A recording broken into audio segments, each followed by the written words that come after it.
আচ্ছা, তোমার আর আমার মাঝে আক্কেল বেশি কার? এটা কোনো প্রশ্ন হলো? অবশ্যই তোমার। যাক, এটা অন্তত স্বীকার করলা। আক্কেল থাকলে কি আর তোমার বিয়ে করতাম? এই সত্যি করে বলো তো, কালকে তোমার মোবাইলে ফোন দিছে মেয়েটাকে? কখন? আমি তো জানি না। তুমি যখন ওয়াশরুমে গেছো, ফোনটা আমি রিসিভ করছি। ও তাই? কি বললো? সেই বললো বাংলায় শুনতে চাইলে এক চাপন। আচ্ছা, বিয়ের আগে তুমি কখনো বিয়ে নিয়ে স্বপ্ন দেখছো?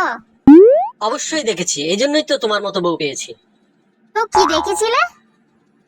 একদম ভোর রাতের স্বপ্ন দেখলাম, রাসেল ভাইপার গলায় জড়িয়ে ছবল মারছে। আচ্ছা, বিয়ের আগে তোমাদের দেখতে আসলে পাত্রপক্ষ বিভিন্ন বাহানায় যখন না করে দেয়, তখন তোমাদের অনেক কষ্ট হয়, তাই না? হ্যাঁ, কষ্ট হয়, কিন্তু আমার বেলায় সেরকম হয় নাই। ও তাই বুঝি? সবাই বুঝি পছন্দ করে ফেলতো? আরে না, সবাই মুখের উপর না বলে দিত।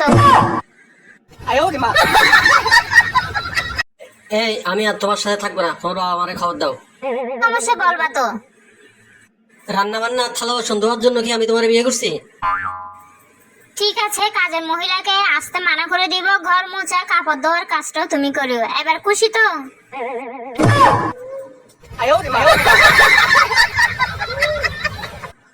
এই যে মহারানী, আজকে এত খুশি খুশি লাগছে কেন? আরে খুশি হব না, আশেপাশে সবাই বলে আমাকে নাকি মাধুরীর মতো লাগে। তাহলে কাল আমার সাথে গরুর হাটে চলো, গরুরা তোমাকে দেখে বলবে মাধুরী। সম্পূর্ণ ভিডিওটি দেখার জন্য আপনাকে ধন্যবাদ। ভিডিওটি ভালো লাগলে সাবস্ক্রাইব করুন এবং আমাদের পাশে থাকুন।